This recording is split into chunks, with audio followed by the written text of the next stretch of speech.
Alam ko mga kaistorya, nabalitaan nyo na yung plano umano na pagpapatalsik kay PBBM sa pwesto, plano umano na kudita na ho. Naitanong lang ng isang nating kaistorya kung ang China ba ika ay may kinalaman sa planong ito na pagpapatalsik kay PBBM? Siguro kaya din nyo na itanong kasi ito.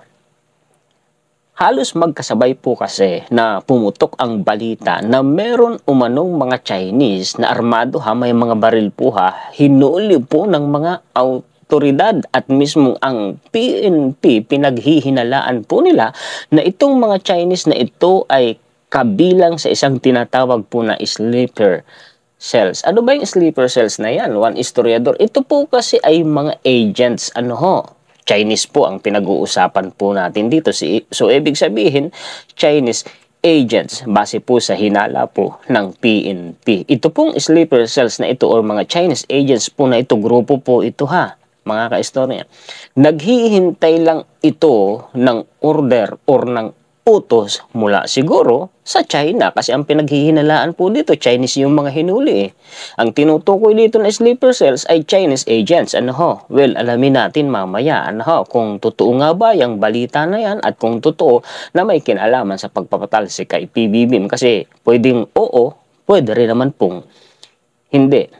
Ito po kasi yung balita tungkol po dyan sa mga Chinese sleeper cells na yan. PNP on watch versus Chinese sleeper cells. Anong sabi dito? The Philippine National Police yesterday assured the public that the PNP is taking steps to protect the nation's interest amid reports of the alleged presence in the countries of clandestine forces from China. May mga puwersang nanggaling umano sa China at binabantayan umano yon ng PNP. PNP Chief General Benjamin Acorda Jr. gave the assurance when asked about the assessment of former Interior and Local Government Chief Rafael Alunan III that China has prepossessions its sleeper cells in the country.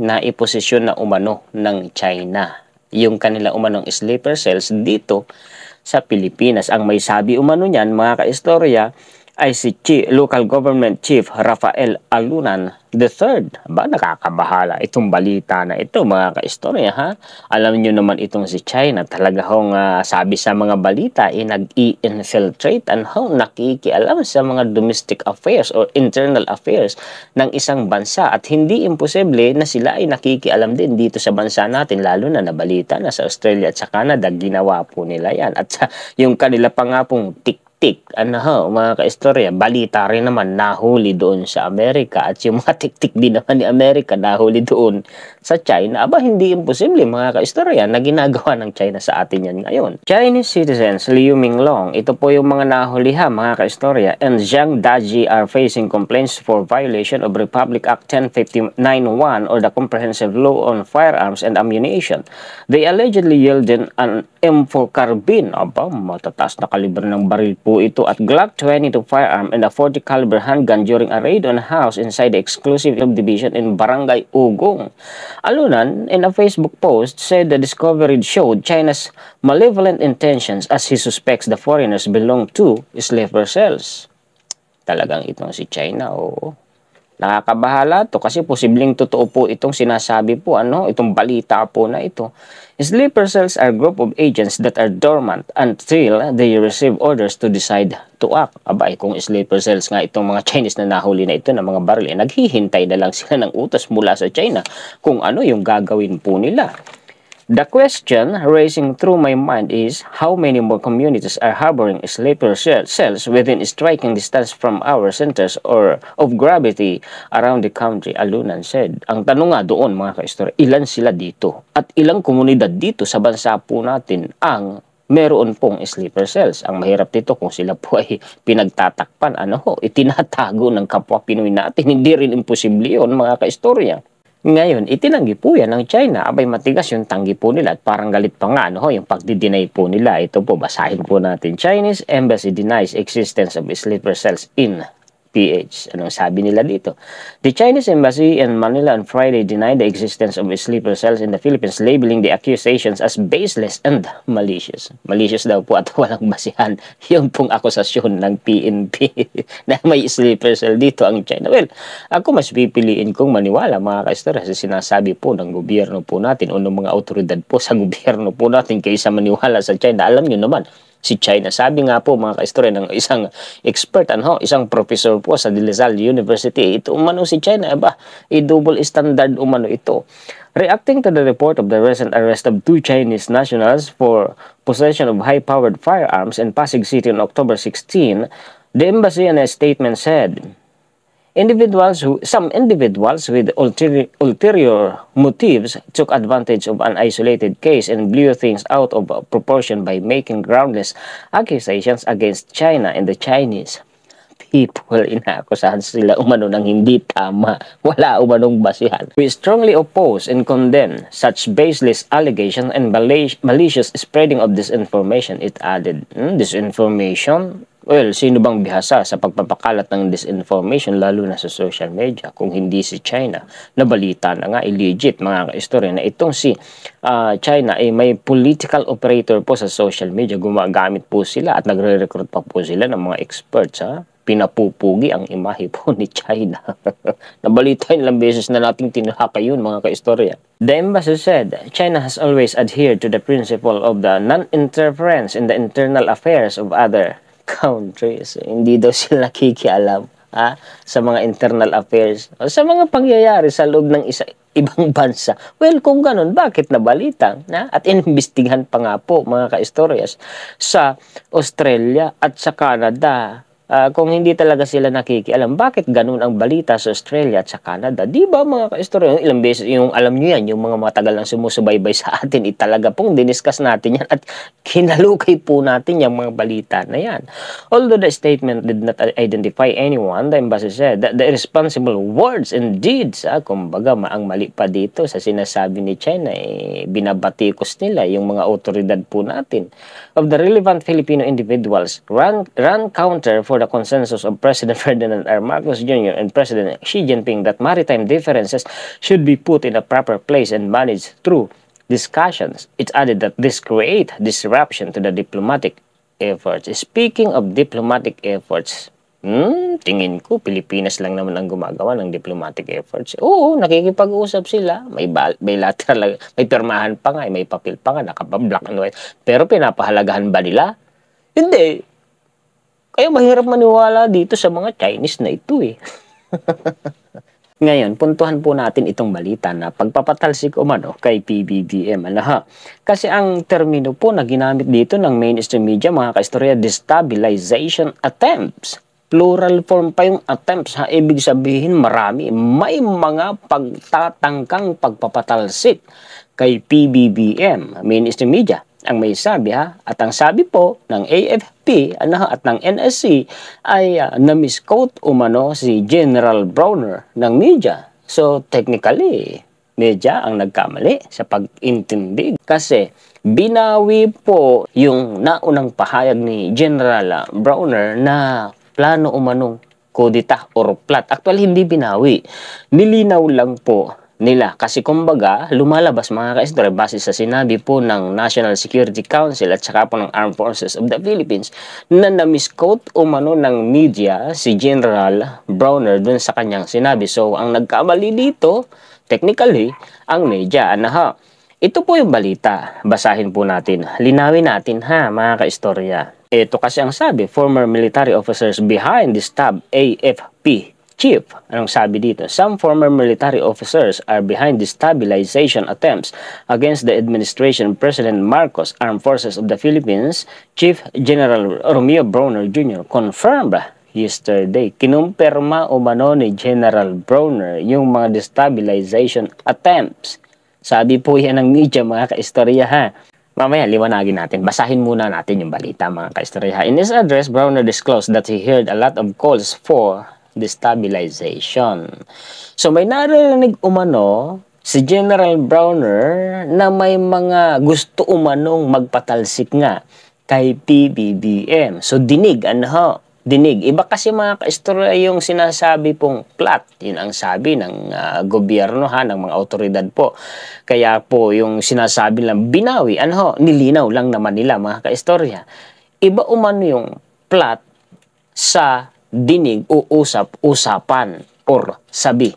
Ibig sabihin dito, kinukumpirma nila na meron nga silang naririnig mga kaistorya na may gustong magpatalsik kay PBBM sa pwesto. Iba yung plot. Umano, kasi yung plot ay yun ay planado na, kasado na, isasagawa na lang. Many were saying to change the president because of many reasons. Some are saying there will be kudeta again, Browner said in Filipino. Marami umanong nagsasabi na palitan na ang presidente. Yung iba naman ay nagsasabi na magkakaroon ulit ng kudeta. So, ibig sabihin, si General Browner, mga kaistorya, may naririnig na gusto nga ganun ang mangyari na patalsikin si PBBM. May naririnig din siya, mga kaistorya, na nagsasabing magkakaroon uli ng kudeta. So, nililinaw natin, hindi pa po plat. Dinig pa lang. Malinaw po yan. And sadly, some of them were former officers of the AFP and I talked to some of them. I said to them, "Sir, you have the right to do that because we are in a democracy, but please do not involve the active personnel of the armed forces of the Philippines," Browner said in mixed English and Filipino. So, kinumpirma nga ni General Browner, mga kaistorya, na meron ngang nagsasabi ng ganoon. Kinumpirma niya kasi may kinausap pa nga siya eh.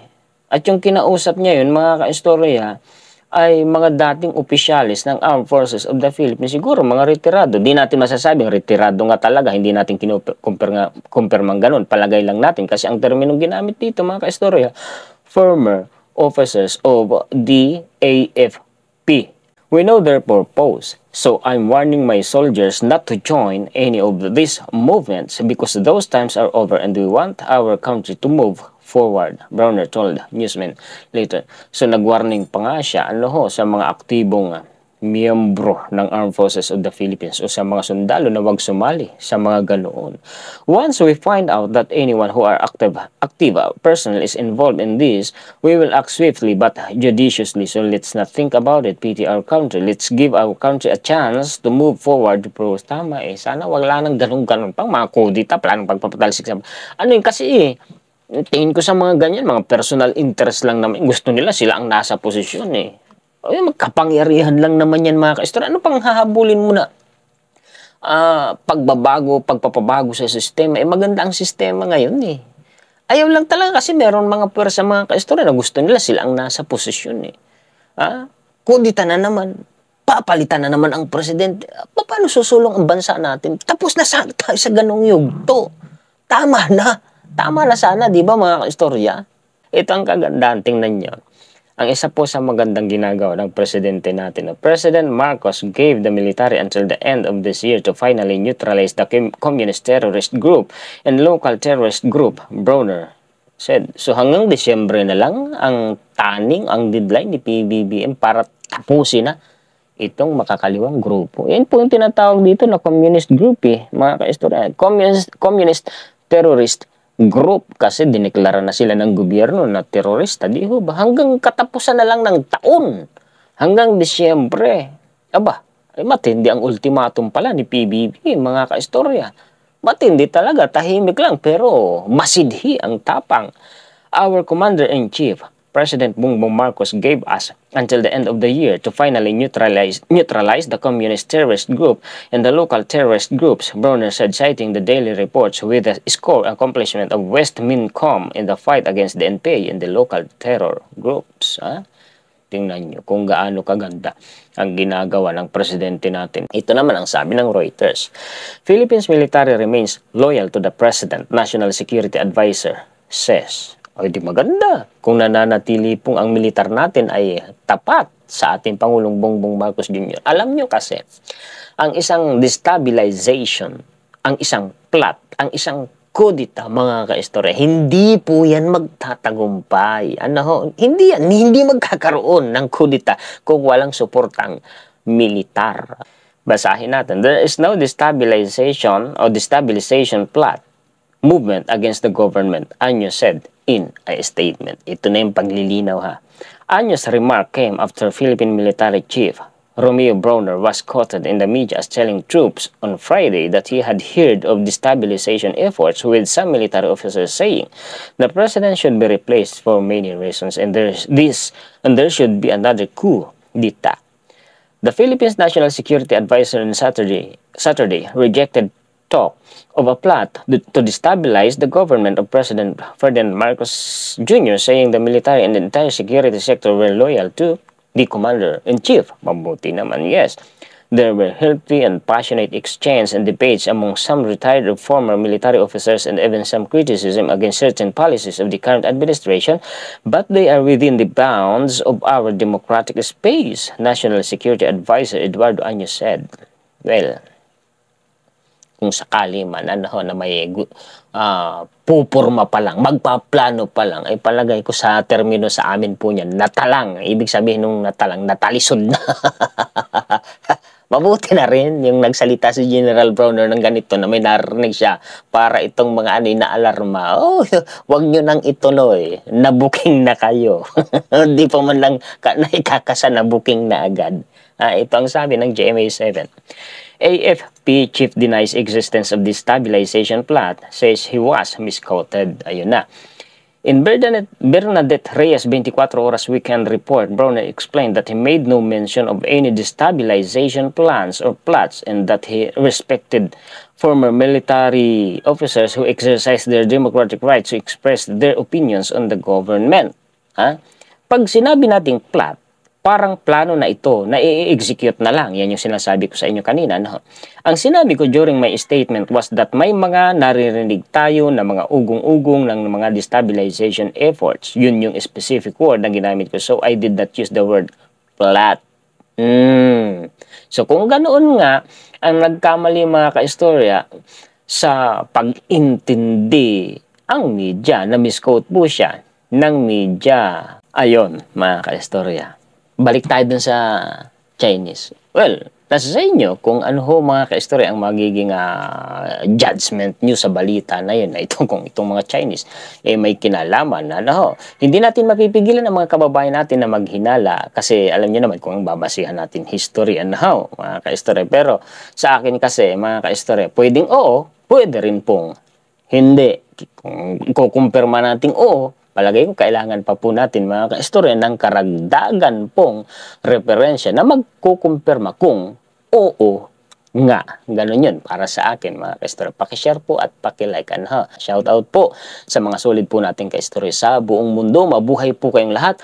Maraming salamat po sa solid po ninyong pagsuporta kay Juan Historiador. Mabuhay po kayo. Maraming salamat po sa inyong lahat. Muli, ako po si Juan Historiador, ang tagakwento ng totoong istorya ng kasaysayan na nagmamalasakit sa kapwa ko Pilipino at nagmamahal sa bayang ito, ang bansang Pilipinas.